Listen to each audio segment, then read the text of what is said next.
திருச்சிற்றம்பலம். தினமொரு மந்திரம். திருமந்திரம். திருமூலதேவநாயனார் அருளிச் செய்த திருமந்திர பாடல் மற்றும் அதன் விளக்கமும். இன்று பாடல் 42. திருமூலதேவநாயனார் திருவடிகள் போற்றி போற்றி.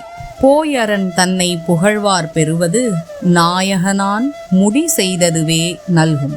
மாயகம் சூழ்ந்து வரவல்லாராகிலும் வேயன தோழிக்கு வேந்தொன்றும் தானே.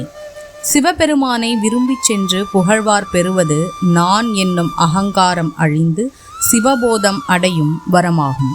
மாயைகளில் சிக்கி தன்னிடம் வராதவர்களுக்கும் மூங்கில் போன்ற தோள் உடைய உமையின் கணவனான சிவபெருமான் வந்து அருளுவான். சிவபெருமானை அடைக்கலம் புகுந்து துதிப்பவர்கள் பெறத்தக்க பயன் என்னவென்றால், 4 திருமுடியை உடைய பிரம்மன் படைப்பான மாய உலகில் மறுபடியும் பிறக்க வேண்டியவர்கள் ஆனாலும் மூங்கில் போன்ற திரட்சியான தோள்களை உடைய உமாதேவியின் தலைவனான சிவபெருமான் அவர்களுடனேயே பொருந்தி இருப்பான் என்றென்றும்.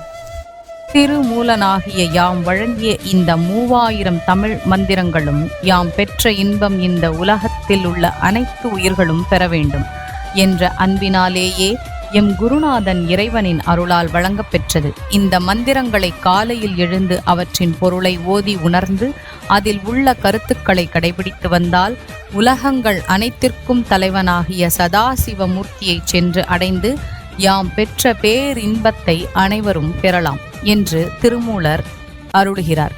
உயிர்கள் அனைத்தும் இறைவனை உணர்ந்து வீடு வேறு அடைய வேண்டும் என்கின்ற அன்பினால் யாம் உயிர்களுக்கு வைத்த பேரின்ப பரிசு இந்த திருமந்திரம் நூலாகும். இந்த நூலில் உள்ள 3000 பாடல்களில் யாம் வழங்கி இருப்பது இறைவனை அடைந்து முக்தி பெறும் வழிகளும் அதன் முடிவில் இறைவனோடு என்றும் கலந்திருக்கும் பேர் இன்பத்தின் விளக்கங்களும் ஆகும்.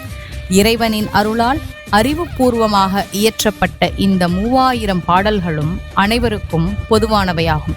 இந்த 3000 பாடல்களையும் தமது சிந்தையில் வைத்து அவற்றின் பொருள் உணர்ந்து போற்றி வருபவர்களுக்கு அனைத்து விதமான சிறப்புகளையும் கொடுக்கும் என்றும் திருமூலதேவநாயனார் திருவடிகள் போற்றி போற்றி.